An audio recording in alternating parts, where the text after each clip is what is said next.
আসসালামু আলাইকুম প্রিয় শিক্ষার্থীরা, নবম শ্রেণী ইসলাম শিক্ষা আরোটি নতুন পর্বে তোমাদেরকে স্বাগতম। আমরা এই পর্বে আলোচনা করব ইসলাম শিক্ষা বইয়ের প্রথম অধ্যায় পৃষ্ঠা নং 11। পৃষ্ঠা নং 11তে যে কাজটি রয়েছে তা এই পর্বে সমাধান করে দেওয়া হবে। কাজটি হচ্ছে প্যানেল আলোচনা।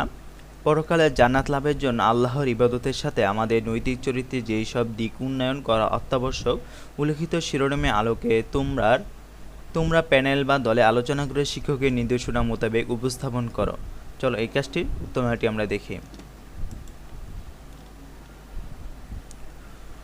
উত্তরটি হচ্ছে, পরকালে জান্নাত লাভের জন্য আল্লাহর ইবাদতের সাথে আমাদের নৈতিক চরিত্রে যেসব দিক উন্নয়ন করা অত্যাবশ্যক তা নিচে আলোচনা করা হলো।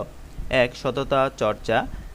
আমার সততার সাথে জীবন গঠন করব, অন্যায়ের ভাবে কারো হক নষ্ট করব না, যার যা প্রাপ্য তাকে তা সঠিকভাবে বুঝিয়ে দেব।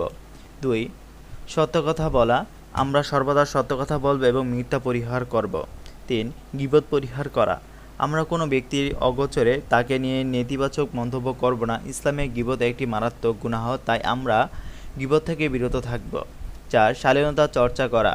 কথাবার্তা, পেশা পরিচ্ছদ এবং চালচলনে আমরা শালীনতা বজায় রাখব। কোনোভাবেই অশালীন কথা বলব না, অশালীন পোশাক পরব না, অশালীনভাবে চলাফেরা করব না।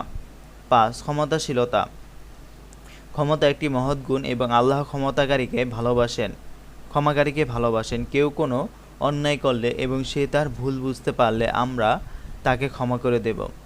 6. দয়াশীল। বিপদগ্রস্ত, অসহায়, দুস্থ এবং দরিদ্রদের আমরা আমাদের সাধ্যমতো সাহায্য করব, তাদের বিপদের পাশে থাকব, ক্ষুধার্ত থাকলে খাবার দেব, অন্য কোনো সাহায্যের প্রয়োজন পড়লে সাহায্য করব।